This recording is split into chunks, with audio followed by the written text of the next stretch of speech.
to our YouTube channel. Before we get started, please don't forget, hit that like and subscribe button below. You're like a professional. So we asked everybody what we should do for our first video, and everyone said we should do a Q&A, or basically just, answer questions. So that's what we're gonna do. I have my old phone with a bunch of questions on it. So I guess we're just gonna answer them. You want me to read the first one? Okay. What do you dislike the most about Sal, and what does Sal dislike the most about you? Go first. You go first. What do you dislike the most about me? Mostly I dislike is your attitude. Your attitude sucks. How? You just get mad super easily, You're always trying to start drama with me. I'm not. Go. What I dislike most about you? You're like a child. You still act like you're 5 years old. Yep, I do. Like your second child. You are.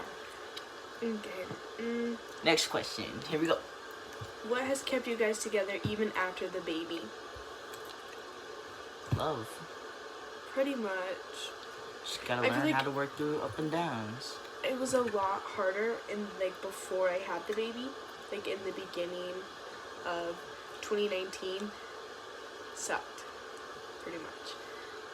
That's when it was the hardest, staying together. After the baby, everyone says after the baby that it gets harder on us, but I don't really think it did. Got easier. Yeah, I think it brought us together more. Pretty much, yeah. Next question. How much did baby weigh when he was born? He was 12 pounds. Oh, wow, not 12 pounds. 5 pounds, 12 ounces. And he came in 34 weeks. So if I would have went to 37 weeks, he probably would have been like at least 10 pounds. That's what my doctor said. For all that. Anyways. Next question. What was your reaction when you found out you were pregnant? I kind of knew already. I found out like a month into the pregnancy, but I kind of knew because my period was like 10 days late, and I had just been kind of having like abnormal symptoms, and I was like, there's no way. And then we had been having a lot of sex, so I kind of knew. It's too much information for the YouTube, guys. Come on. So when I took the test and it was positive, I was just kind of like, I already knew. What was your reaction when I told you? Shocked as freak. I don't know, for real. No, I was shocked. I didn't know what to do. But, like most of these 17-year-old people that are not in their kid's family, I stayed. Because I really want to prove I could be a better person. Next. Not a question, but your son is so handsome. Thank you. Thank you. I mean, he looks like me, so of course he gonna look handsome. Whatever. Okay, let's see. How I found out I was pregnant, I just, like I said, I knew, and I just bought a test and they took it. And then... She moved in with me and had to take like 20 more tests. Yeah. I took like 6 tests, probably over that. Confirmed. How I told my mom, oh god. So, I was with my aunt when I took my tests, and of course, like, they said pregnant, whatever, and I was like, what am I gonna do? So I kind of planned it out stupid. I went home with a bunch of stuff so I could like hide it in my stuff, and she didn't even ask about it. So I just went to my room, right, and then I had like an old glasses case, and I put it in the old glasses case, and I brought it out to her, and I was like, hey, I have something to show you. And she was like, no, like she had already suspected it. So then I gave her the case, and she opened it, and she just started crying. Oh boo, oh boo.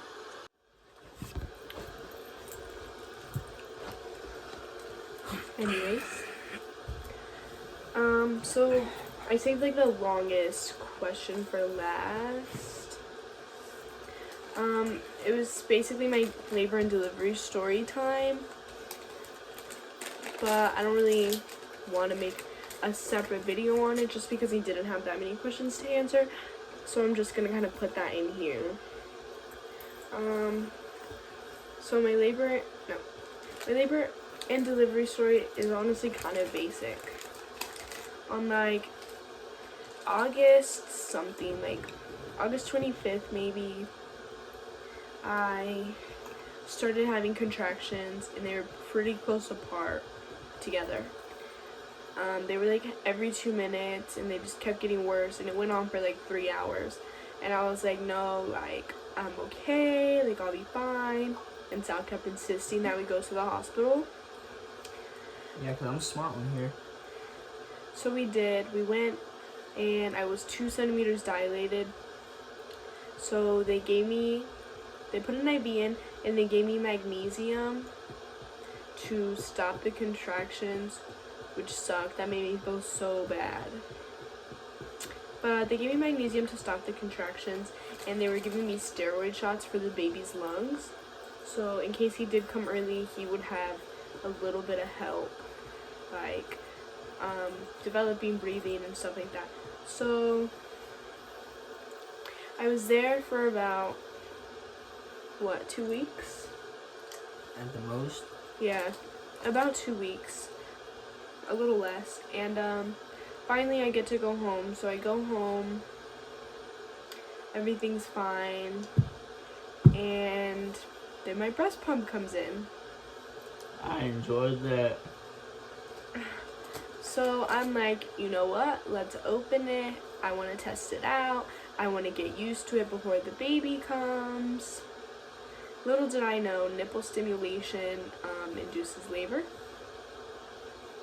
So we start playing with the breast pump, and like I'm getting some colostrum out. I'm so shocked. Like, it was just fun, right? So this is September 13th.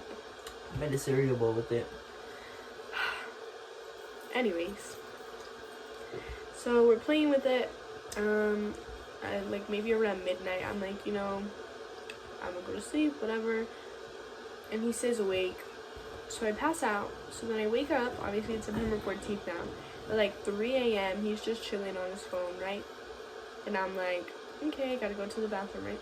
I get up and I walk to the bathroom. I'm standing in front of the door, and I just feel like this ginormous rush of water, like warm liquid. She thought he pissed. She thought she pissed herself. I kind of did.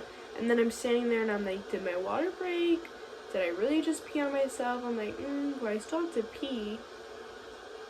So I go pee and I come back to the room, and I'm kind of standing there looking at him. And he said, your water broke.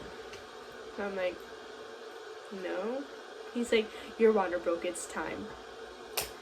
I was like, well, I guess. He was like so excited. Like we already had our bags packed pretty much. So he's like grabbing them, getting ready to go out the door. And I was just shocked. I had no clue what to do.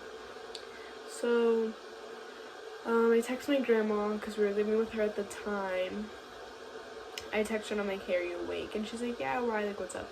I'm like, either I just peed myself or my water broke. So she comes into my room and she's like, are you okay? What happened? Blah, blah, blah. I give her the story, and she's like, lay down for a couple of minutes, and then if you get up and like it happens again, then yeah, your water broke. I'm like, okay.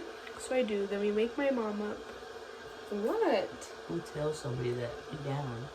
Lay down because your water broke. Because then the water will like puddle up inside, so when you stand up it will break. Flow again. Be careful. So anyways, we wake my mom up and I'm like, what do we do? She's like, well, I guess you need to go to the hospital. I'm like, okay, you're right. So at this point I'm not having any contractions. It's like 4 o'clock at this point, 4:30 maybe. So we go to the hospital, we get there, they admit me, they do the amniotic fluid test, and they come back and confirm it. They're like, yeah, your water broke. I'm like, cool. So they talk to the doctor, and he says he wants to admit me. I'm like, great, and that they're gonna start Pitocin. So they admit me, we get up to a room, you know, I sign all the paperwork, they ask me a bunch of questions. And then I had already had the IV in, so then they start the Pitocin drip. And that was really it. Like, I just kind of was hanging out there waiting for the Pitocin to get things kicking. And at first it wasn't, so then they had to bump it up. And then they bumped it up, and I wasn't really dilating. I was already at a 2. And then, so then the contractions started. And I don't know, Sal says I was really mean to him. But I don't recall. Super. Even though I know it. I mean, it was, but it wasn't on purpose. I just kind of couldn't help myself. So we're waiting for the Pitocin to really start working. So the contractions kind of start, and they're getting worse and worse, closer together. And I keep having to pee. That sucked. That I kept having to get up and go to the bathroom. And then at some point they just got too bad. I only dilated to a 3 before I couldn't handle it anymore. And I kept saying that I wanted to go natural. I was like, I can do this. And that didn't happen. So then, like, I hit 3 centimeters, and the nurse comes in, and she's like, are you sure? Like, do you want an epidural? Let me know. I'll get the doctor. And I'm like, no, I'm okay. Like, I can handle it. Right? And then she walks out, and what? Like, not even 5 minutes later? For what? That I called her back. No, not even a minute. Apparently not even a minute. And I was like, somebody go get the nurse. I was like, I need it. Like, I need the epidural. All there is to it. So she gets the anesthesiologist in the room, and she's kind of talking to me about the process and walking me through it. And I'm just in pain. Like, I'm just like, give me the drugs. Like, I just want them. Medical drugs, guys, not the illegal ones. And that was honestly, not everyone, but a lot of people will tell you the epidural doesn't hurt. That was horrible. I cried. Literally cried getting it. It was pretty painful, but at the same time I was just nervous, I guess. Having this big ass needle down my back. And then so they put the epidural, which killed me. And then they gave me a catheter once the epidural kicked in, which took like 5 minutes maybe. So they put the catheter in, and then I just kind of laid there. I was in labor for 14 hours, which is not bad at all, honestly. So I just kind of tried to get a nap in anytime that I could. My nurse kept coming in and rotating me from side to side with the peanut ball. Honestly, I don't know the purpose of that, but I guess it worked. So then eventually my doctor comes, and she continues to swipe my membranes so she could like finish breaking my water, which like it was uncomfortable, but also not at all, because I had the epidural and I couldn't really feel anything. And honestly, that sucked. Like, that gave me anxiety to the max, because I could not move my body like on my own. Excuse me. So it's frustrating. This one's not. What? So where are you going? So now the baby has decided to join our video, and that he didn't want to stay asleep. So where were we? I don't remember. Everybody meet Damien. Damien meet all the YouTube channel people.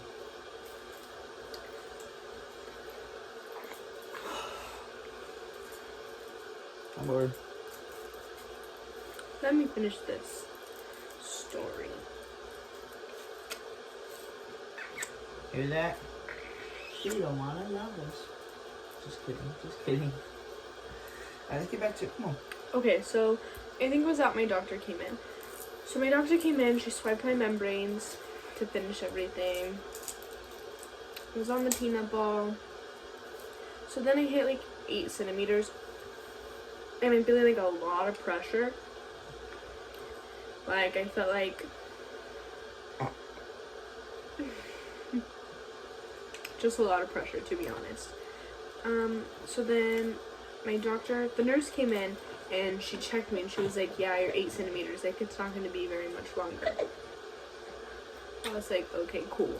Whatever, right? Not even 2 minutes go by, she already had a 10. Yeah, not even like 2 minutes. And I was like, no, call her back. Like, she needs to come back right now. Like, I was just ready to start pushing. So then she comes back and she's like, I don't want to check again because it can cause an infection. I'm like, no, like, you need to. So she checks again and I'm at a 10. And so she was like, okay, we're going to call your doctor so you can start pushing so we can have the baby.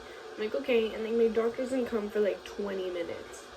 So then she comes and all these people pile into the room because he had to go to the NICU. So they had to have like a bunch of nurses in there. Whereas usually it's not that many. So all these people come in and then I kick everybody out except for Sal. So they come in, like they put me in the stirrups and she just kind of tries to walk me through it. And then the nurse looks at Sal and she's like, I think you need to sit down. You look like you need to sit down. And he's like, good, because I do. I guess it was just really stressful for me because she was like, it's honestly a lot harder than you think. Like, pushing a baby out is kind of difficult. It brings out the worst in pregnant people. What is that supposed to mean? It brings out the fucking devil and all pregnant women. Don't touch me! Leave me alone!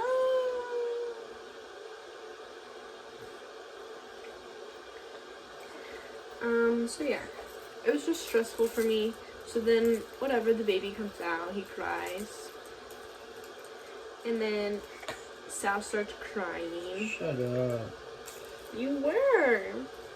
He's crying and I'm just like shocked, like, wow. But I requested that, I know I'm probably going to get a lot of like shit for this, no one's going to like it, but whatever. I requested that he be cleaned off before they put him on me. Just because that's my preference. Anyways.